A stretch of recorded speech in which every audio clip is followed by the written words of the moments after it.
আমন্ত্রণ সব খবরে আপনাদের সঙ্গে আছি আমি দেবাশিস রঞ্জন সরকার। পূর্বাচল নতুন শহর প্রকল্প এলাকাকে ঢাকা উত্তর সিটি কর্পোরেশনে অন্তর্ভুক্ত করা হবে। এর ফলে ডিএমপি ও ওয়াসা এই সেবার আওতায় আসবে এবং নারায়ণগঞ্জ জেলার রূপগঞ্জ উপজেলা ও গাজীপুর জেলার কালীগঞ্জ উপজেলার প্রকল্পের অংশ ঢাকা জেলায় যুক্ত হবে।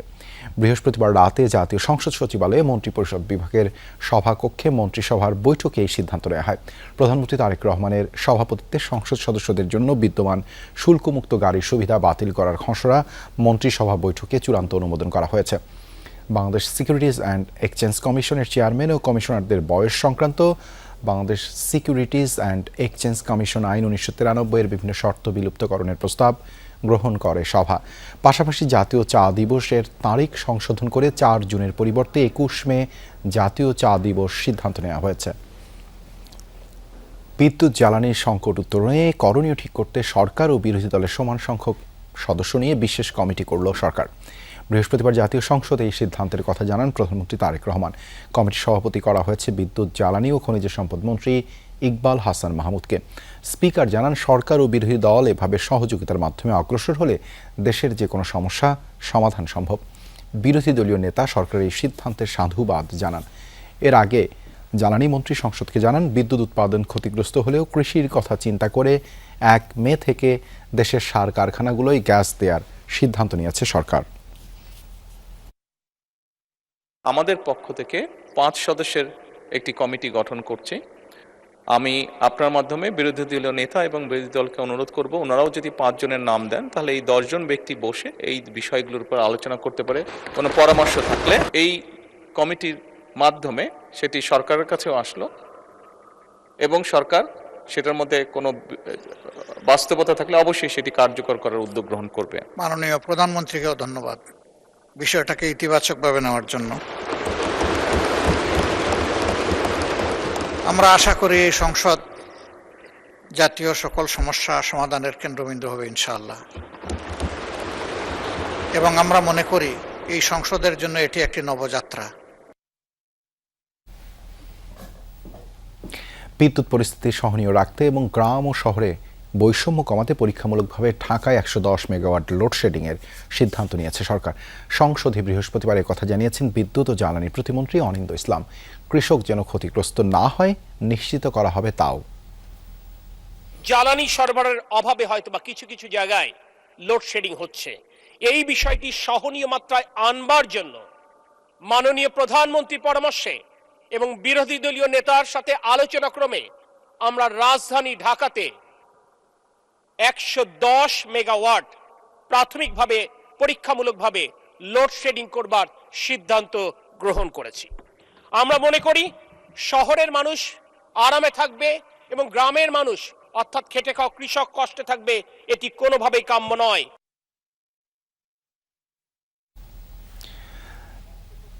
জ্বালানি তেলের দাম বৃদ্ধির কারণে প্রতি কিলোমিটারে 11 পয়সা ডিজেল চালিত বাস ভাড়া বাড়ানোর সিদ্ধান্ত নিয়েছে সরকার। বৃহস্পতিবার দুপুরে সচিবালয়ে এক ব্রিফিংয়ে সরকার এই সিদ্ধান্তের কথা জানান সড়ক পরিবহন মন্ত্রী শেখ রবিউল আলম। বর্ধিত এই ভাড়া বৃহস্পতিবার থেকেই কার্যকর হয়েছে, তবে তেলের দাম কমলে একই প্রক্রিয়ায় ভাড়া কমানো হবে। এ সময় মন্ত্রী বলেন সর্বনিম্ন ভাড়া যথাক্রমে 8 টাকা এবং 10 টাকা আছে তা বহাল থাকবে। মন্ত্রী বলেন এই ভাড়া শুধু ডিজেল চালিত পরিবহনের ক্ষেত্রে প্রযোজ্য হবে। সিএনজি চালিত পরিবহনের ক্ষেত্রে আগের ভাড়া বহাল থাকবে। এই ভাড়ার চেয়ে বাড়তি ভাড়া নেওয়া হলে কঠোর ব্যবস্থা নেওয়া হবে বলে হুঁশিয়ারি দেন সড়ক পরিবহন মন্ত্রী। এই যে 1 টাকা 1 পয়সা যেটা তাতেও 15 পয়সার মতো বাড়ে, আমি তাদেরকে বার্গেনিং করে বা ধরেন মানে সক্ষম হয়েছি সেটা 15 পয়সার জায়গাও শুধু তেলের জন্যই 15 পয়সা বাড়ে ওই ফর্মুলা অনুসারে সেটাকে আমি 11 পয়সায় আনতে এই মুহূর্তে সক্ষম হয়েছি। আমরা আলোচনা করে যে সিদ্ধান্তে উপনীত হয়েছি, বাস মালিকরা অঙ্গীকার করেছে তারা এই সিদ্ধান্ত যে কোনো মূল্যে মানবে এবং অনুসরণ করবে। বাস ভাড়া বাড়ানোর সিদ্ধান্তে মিশ্র প্রতিক্রিয়া দেখা গেছে যাত্রী ও পরিবহন সংশ্লিষ্টদের মধ্যে। যাত্রীরা বলছেন কাগজে কলমে প্রতি কিলোমিটারে 11 পয়সা বাড়ানো হলেও বাস্তবে এর চেয়ে বেশি ভাড়া আদায় করা হচ্ছে, এতে বাড়তি চাপ পড়ছে নিত্য যাত্রীদের ওপর। অন্যদিকে বাস মালিক ও চালকরা বলছেন জ্বালানি তেলের দাম বাড়ায় পরিচালন খরচ বেড়ে গেছে, সেই হিসেবে ভাড়া সমন্বয়ের সময়োপযোগী সিদ্ধান্ত। তবে তারা জ্বালানি তেল সহজলভ্য করা এবং বাজার স্থিতিশীল রাখার দাবি জানিয়েছেন। এমনি আমাদের দ্রব্যমূল্য জিনিসের দাম বেশি, তারপরে যদি আবার ভাড়ার দাম বেশি দেওয়া লাগে তাহলে দুর্ভোগ আরও বাইরে যাবে। বাসালারা যখন এটা বাংতি পয়সার অভাবে তারা তো আপনার ওই 11 পয়সার বাড়তে বা তারা 5 টাকা নোট নিয়ে নেবে যে 5 টাকা বাড়ছে। ভাড়া তো বেশি বাড়েনি, অল্প। আমাদের খরচ তো অনেক বেড়েছে, প্রতিটি সিঙ্গেলে 2000 টাকা বাড়ছে। যদি ভাড়াটা কার্যকর হয় তাহলে সেই ক্ষেত্রে আমাদের সমস্যা হবে না, পরিবহনের ক্ষেত্রে সমস্যা হবে না। জ্বালানি তেলের সরবরাহ বাড়ানোর পর রাজধানীর পাম্পগুলোতে অপেক্ষা কিছুটা কমেছে। 10 থেকে 20 ঘন্টার অপেক্ষা কমে হয়েছে 5 থেকে 7 ঘন্টা। কোনো কোনো পাম্পে আরও কম সময়ে তেল পাচ্ছেন গ্রাহকরা। একই সাথে ফিলিং স্টেশনগুলো আগের তুলনায় বেশি পাচ্ছেন জ্বালানি। তারপরেও স্বাভাবিক অবস্থায় না ফেরায় নাজেহাল গ্রাহক। তেল নেওয়ার সব কমে না, কিন্তু লাইনটা একটু কম। হ্যাঁ, চাহিদা মতো বলতে আপনার যে যা চাই ওইটাই দেওয়া হচ্ছে। গাড়ি যখন টান দেয় মনে করেন 6টা 5টা এরকম গাড়ি টানতেছে। সময় লাগছে, 1 ঘন্টা লাগছে। এখনো 40% ফুয়েল পাস ছাড়া। ফুয়েল পাস ছাড়া তেল দিতেছে না, এটা আমার কাছে অনেক ভালো লাগলো। আজকে সকালে আসছি, এখন পর্যন্ত এইখান থেকে একটু আসতে আমার 1 ঘন্টা সময় লাগছে। এখনো দেখেন তেলের সামনে আসতে পারিনি। হাম ও হামের উপসর্গ নিয়ে দেশে আরও 5 জন মারা গেছেন। বৃহস্পতিবার বিকেলে স্বাস্থ্য অধিদপ্তরের নিয়মিত প্রতিবেদনে এই তথ্য জানানো হয়। স্বাস্থ্য অধিদপ্তর জানিয়েছে, গত একদিনে হামের উপসর্গ নিয়ে ঢাকা বিভাগে 2 জন ছাড়াও চট্টগ্রাম ও খুলনা বিভাগে 1 জন করে মোট 2 শিশুর মৃত্যু হয়।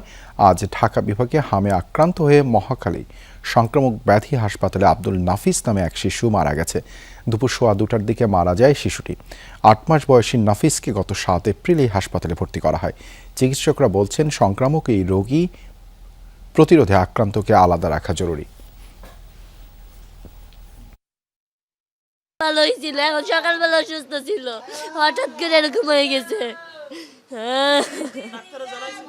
ডাক্তার দেখছে একদম কিচ্ছা রয়েছে, কিছু নিয়ে না এমন ব্লাড আইতেছে। বেনালা বালা আমি আর ওষুধ লেগে দিয়েছি, ওষুধ লেগে গেছি। যখনই কোনো বাচ্চার উচ্চমাত্রার জ্বর আসছে তখনই বাচ্চাটিকে হাম, আপনি চিন্তা করুন এটা হাম হতে পারে, হয়ে তাকে আপনি আলাদা করে ফেলুন, অন্য বাচ্চাদের থেকে তাকে আলাদা করে ফেলুন যেন বাচ্চাটি ছড়াতে না পারে। এবার শাহবাগ থানায় হাতাহাতিতে জড়ালো ছাত্রদল ও ছাত্র শিবিরের নেতাকর্মীরা। প্রধানমন্ত্রী তারেক রহমান ও তার কন্যা জায়মা রহমানকে নিয়ে ফেসবুকে আপত্তিকর পোস্ট দেয়া নিয়ে ঘটনার সূত্রপাত। সাইবার বুলিংয়ের অভিযোগে বৃহস্পতিবার থানায় মামলা করতে যায় ছাত্রদলের নেতাকর্মীরা। একই সময় সেখানে হাজির হন ঢাকা বিশ্ববিদ্যালয়ের ছাত্র শিবির ও ডাকসুর কয়েকজন প্রতিনিধি। কথা কাটাকাটির এক পর্যায়ে দুপক্ষের মধ্যে হাতাহাতি শুরু হয়। এই ঘটনায় দুপক্ষই নিজের উপর হামলার অভিযোগ তোলেন। এই নিয়ে ক্যাম্পাসে উত্তেজনা ছড়িয়ে পড়ে। এরপর সেখানে যান রমনা জোনের ডিসি মাসুদ আলম। দুপক্ষের উত্তেজনা প্রশমনে কথা বলেন নেতাদের সাথে। পরে থানা প্রাঙ্গণ থেকে নিরাপদে তাদের সরিয়ে দেন।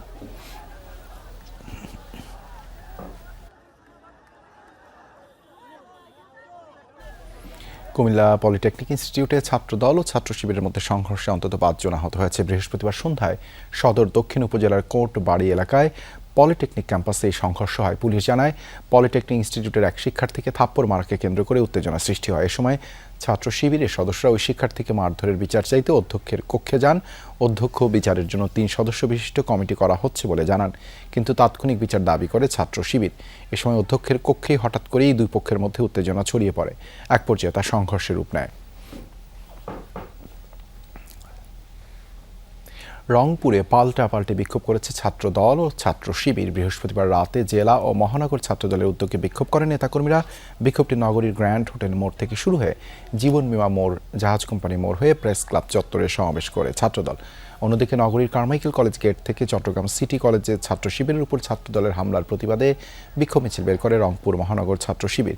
মিছিলটি খামার মোড়, বিকন মোড় হয়ে শাপলা চত্বরে এসে সমাবেশ করে।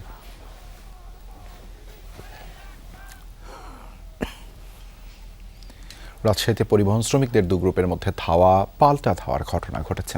এ সময় বেশ কয়েকটি ককটেল বিস্ফোরণ করা হয়। বৃহস্পতিবার বিকেলে নগরীর শিরোইল বাস স্ট্যান্ড এলাকায় এই ঘটনা ঘটে। প্রত্যক্ষদর্শীরা জানায়, গতকাল সন্ধ্যায় রাজশাহী মোটর শ্রমিক ইউনিয়নের ভারপ্রাপ্ত সাধারণ সম্পাদক রফিকুল ইসলাম পাখিকে মারধর করে শ্রমিকরা। এ সময় ইউনিয়ন অফিসে তালাও ঝুলিয়ে দেয় তারা। বিষয়টি নিয়ে সমঝোতা করতে আজ জেলা প্রশাসকের কার্যালয়ে দুপক্ষের মিটিংয়ের কথা ছিল। দুপুর থেকেই সেখানে অবস্থান নেয় উভয় পক্ষ। এক পর্যায়ে উত্তেজনা ছড়িয়ে পড়লে তাদের মধ্যে পাল্টা ধাওয়া চলে। কয়েকটি ককটেলের বিস্ফোরণ ঘটানো হয়। পরে পুলিশ গিয়ে তাদের ছত্রভঙ্গ করে পরিস্থিতি নিয়ন্ত্রণে আনে।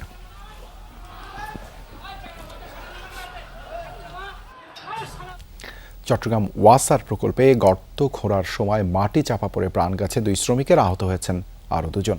প্রত্যক্ষদর্শীরা জানায় বৃহস্পতিবার ওয়াসার সুয়ারেজ প্রকল্পের আওতায় পাইপ বসানোর আগে মাটি খোঁড়ার কাজ চলছিল আগ্রাবাদ অ্যাক্সেস রোডে। প্রায় 2.5 মিটারের গর্ত খোঁড়ার পর এক পর্যায়ে যন্ত্রপাতি সহ মাটি চাপা পড়েন 4 শ্রমিক। দ্রুত উদ্ধার করে চট্টগ্রাম মেডিকেলে নেওয়া হলে রাকিব ও তুষার নামে 2 জনকে মৃত ঘোষণা করেন চিকিৎসক। আহত বাকি 2 জন হাসপাতালে চিকিৎসাধীন।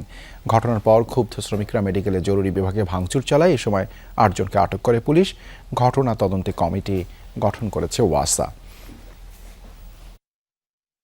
জমিটা মারা গেছে, কাজ করে এক্সকাভেশন করতেছে না, ওইখানে এক্সকাভেশনে বালু চাপা পড়ছে। 15 ফিট মতন ডিপ, তো শুয়ারিং করা হয় না গতকালকে, এজন্য 2 সাইড দিয়ে মাটি ভাঙা পড়ছে, আর সাইড দিয়ে বড় গাড়ি যায়। লোকজন মানে ওকে ধাওয়া করছে, ধাওয়াকে ও গিয়ে আমাদের গ্লাসের উপর পড়ছে, পরে ওটা ভেঙে গেছে। তো বলছে ওটা রিপেয়ার করে দিতে হবে। এখন যারা এই ঘটনার সাথে জড়িত আমরা আইনের আশ্রয় নিয়েছি, ওদেরকে থানায় পাঠাবো। বিমান বাংলাদেশের বহরে যুক্ত হচ্ছে 14টি নতুন উড়োজাহাজ। বৃহস্পতিবার সকালে প্রধানমন্ত্রীর সাথে এক বৈঠক শেষে এই কথা জানান বিমান প্রতিমন্ত্রী। বলেন, মার্কিন বিমান নির্মাতা প্রতিষ্ঠান বোয়িং এর সাথে এই নিয়ে চূড়ান্ত দর কষাকষি সহ আনুষ্ঠানিক কাজ সারতে কমিটি করছে সরকার। এপ্রিল মাসের মধ্যে এই সংক্রান্ত আনুষ্ঠানিক চুক্তি সই হবে। এছাড়া চলতি বছর শেষে উদ্বোধন হবে শাহজালাল বিমানবন্দরের 3rd টার্মিনাল।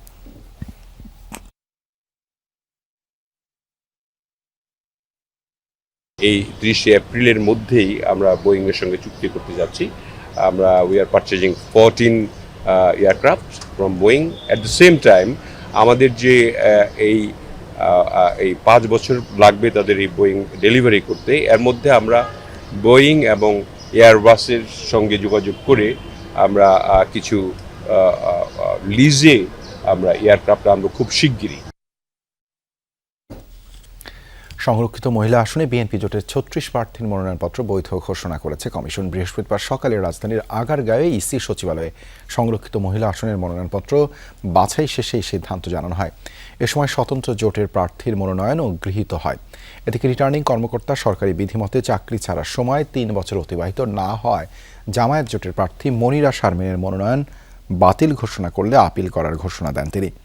নির্বাচন কমিশন জানিয়েছে, মনোনয়ন বাতিলকৃতরা 26 এপ্রিল আপিল করতে পারবেন, যার শুনানি অনুষ্ঠিত হবে আগামী 27 ও 28 এপ্রিল।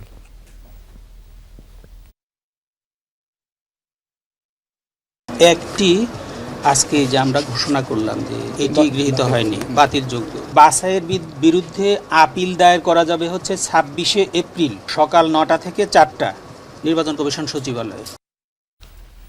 আগামী 1 মে শ্রমিক সমাবেশ করবে বিএনপি। ওই দিন দুপুরে নয়াপল্টনের কেন্দ্রীয় কার্যালয়ের সামনে এই কর্মসূচিতে প্রধান অতিথি হিসেবে দলের চেয়ারম্যান ও প্রধানমন্ত্রী তারেক রহমান থাকবেন। সন্ধ্যায় নয়াপল্টনের সংবাদ সম্মেলনে এসব কথা জানান স্থায়ী কমিটির সদস্য নজরুল ইসলাম খান। জানান, শ্রমিক দলের কেন্দ্রীয় সমাবেশে ঢাকা মহানগর সহ আশেপাশের জেলাগুলো থেকে সমাবেশে আসবেন নেতাকর্মীরা। অন্যদিকে দেশের বিভিন্ন জেলা উপজেলাগুলোতেও সমাবেশ ও র্যালির আয়োজন করা হবে। শ্রমজীবী মানুষকে ঐক্যবদ্ধ করা, তাদের সংকট সমস্যা সমাধানের জন্য সংগঠিত করা এবং তাদের সমস্যা সমাধানে এগিয়ে যাওয়ার জন্য আগামী মহান মে দিবস আরেকটা গুরুত্বপূর্ণ দিন হিসাবে প্রতিষ্ঠিত হোক। সরকারি অনুদানের অর্থের তথ্য গোপনের অভিযোগ উঠেছে বৈষম্য বিরোধী ছাত্র আন্দোলনে থাকা সদ্য এনসিপিতে যুক্ত হওয়া 3 ছাত্র নেতার বিরুদ্ধে। বৃহস্পতিবার বিকেলে সংবাদ সম্মেলনে এই অভিযোগ করা হয়। অভিযোগ উঠেছে, ত্রয়োদশ জাতীয় সংসদ নির্বাচনে গণভোটের ভোটের পক্ষে প্রচারণা চালানোর সিদ্ধান্ত নেয় বৈষম্য বিরোধী ছাত্র আন্দোলন। তবে এই লক্ষ্যে পাওয়া সরকারি অনুদানের অর্থের তথ্য সম্পূর্ণ গোপন করার অভিযোগ উঠেছে রিফাত রশিদের বিরুদ্ধে। কমিটির অন্য কোনো সদস্যকে এই নিয়ে কোনো তথ্য জানানো হয়নি বলেও অভিযোগ তার।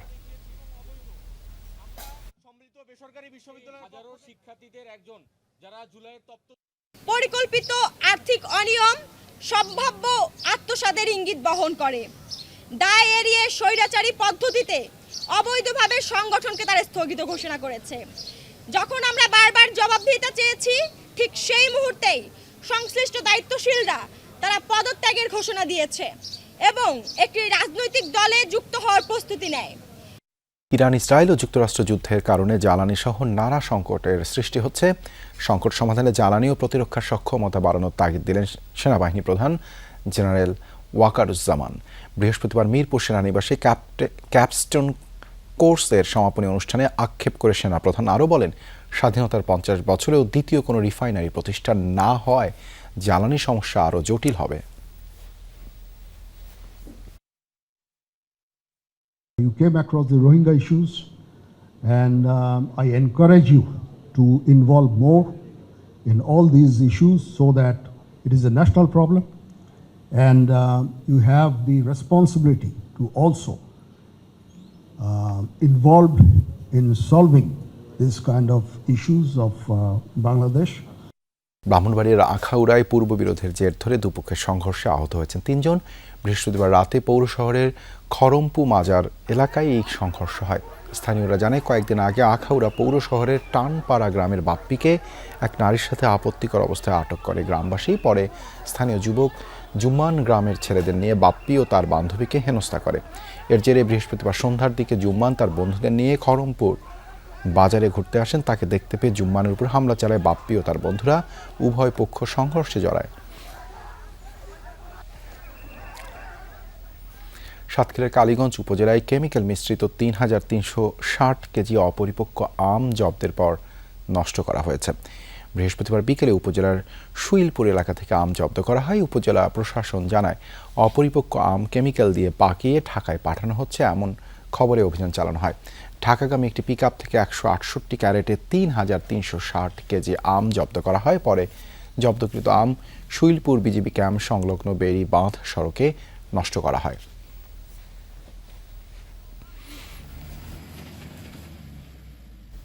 লিঙ্গ সমতা, কর্মসংস্থান ও সামাজিক ন্যায় বিচারের মানদণ্ডে নারীদের এগিয়ে নিতে উদ্যোক্তা ও বেসরকারি সংস্থাকে সাথে নিয়ে কাজ করবে সরকার, এমন মন্তব্য করেছেন নারী, শিশু ও সমাজ কল্যাণ মন্ত্রী AZM জাহিদ হোসেন। বৃহস্পতিবার রাজধানীর একটি হোটেলে জাতীয় পরিচর্যা সম্মেলনে এসব কথা বলেন তিনি। মন্ত্রী বলেন, বিভাগীয় ও নির্দিষ্ট কিছু জেলা শহরগুলোতে কেয়ার গিভার সেন্টার করার পরিকল্পনা করছে সরকার। এর মাধ্যমে নারীদের বেকারত্ব দূরের পাশাপাশি আন্তর্জাতিক মানের প্রশিক্ষিত জনবল তৈরি হবে বলে মন্তব্য করেন তিনি। আন্তর্জাতিক বাজারের চাহিদা মাথায় রেখে ইংরেজি সহ 4টি ভাষায় তাদের প্রশিক্ষণের কথাও বলেন সমাজ কল্যাণ মন্ত্রী। অসংক্রামক রোগ প্রতিরোধে ফ্রন্ট অফ প্যাকেজ লেবেলিং বিষয়ে গণমাধ্যম কর্মীদের নিয়ে কর্মশালা অনুষ্ঠিত হয়েছে। বৃহস্পতিবার সকালে রাজধানীর একটি হোটেলে এই কর্মশালা অনুষ্ঠিত হয়। এতে প্রিন্ট, ইলেকট্রনিক মিডিয়া ও অনলাইনের সিনিয়র সাংবাদিকরা অংশ নেন। কর্মশালায় বলা হয়, প্রক্রিয়াজাত খাবারে অতিরিক্ত লবণ, চিনি ও স্যাচুরেটেড ফ্যাটের কারণে অসংক্রামক রোগ, বিশেষ করে উচ্চ রক্তচাপ, হৃদরোগ, ডায়াবেটিস ও ক্যান্সারের মতো রোগের ঝুঁকি অনেক বেড়েছে। তাই খাদ্যপণ্যের প্যাকেটের সামনের অংশে এসব উপাদানের মাত্রা বিশেষভাবে উল্লেখ করার বিষয়টি উঠে আসে। নিরাপদ খাদ্য প্রবিধানমালা 2026 চূড়ান্ত অনুমোদনের উপর জোর দেন গণমাধ্যম কর্মীরা। কর্মশালাটির আয়োজন করে প্রজ্ঞা।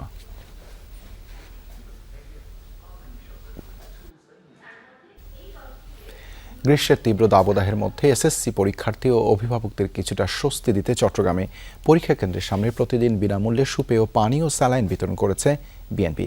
বৃহস্পতিবার নগরীর স্থানীয় অপর্ণাচরণ সিটি কর্পোরেশনে বালিকা উচ্চ বিদ্যালয় এবং বাবা স্কুল কেন্দ্রের সামনে সুপেয় পানি, স্যালাইন ও শুকনো খাবার বিতরণ করেন মহানগর বিএনপির সদস্য সচিব নাজিমুর রহমান এবং দলের নেতাকর্মীরা। এসএসসি পরীক্ষার প্রথম দিন থেকে শুরু হয়ে শেষ দিন পর্যন্ত প্রায় 39টি কেন্দ্রের সামনে এই কার্যক্রম চলবে বলে জানান তারা। নটরডেম কলেজে শুরু হলো 3 দিন ব্যাপী 10ম জাতীয় সাংস্কৃতিক অনুষ্ঠান। বৃহস্পতিবার বিকেলে নটরডেম কলেজের মুক্ত মঞ্চের উদ্বোধন অনুষ্ঠান আয়োজন করা হয়। এ সময় উপস্থিত ছিলেন কলেজের শিক্ষক শিক্ষার্থীরা।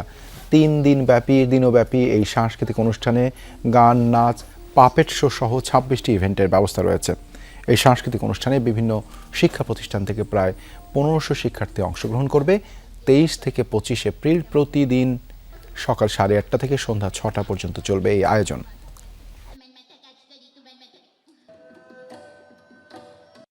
আমার জানা মতে প্রায় 1500 ছেলে মেয়ে রেজিস্ট্রেশন করেছে বিভিন্ন ইভেন্টে, এবং প্রতিযোগীদের সাথে তাদের অভিভাবক, তাদের বন্ধুবান্ধব এবং আমাদের ক্লাব পার্টনার হিসেবেও আরও অনেক অতিথি আসেন।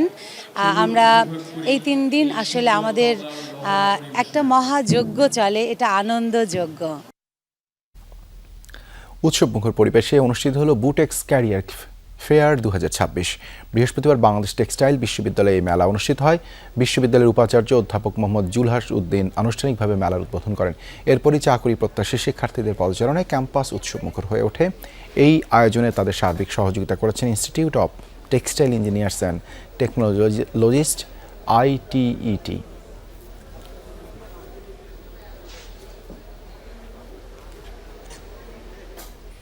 এই ছিল সব খবরের আজকের আয়োজনে। এতক্ষণ সাথে থাকার জন্য ধন্যবাদ সবাইকে।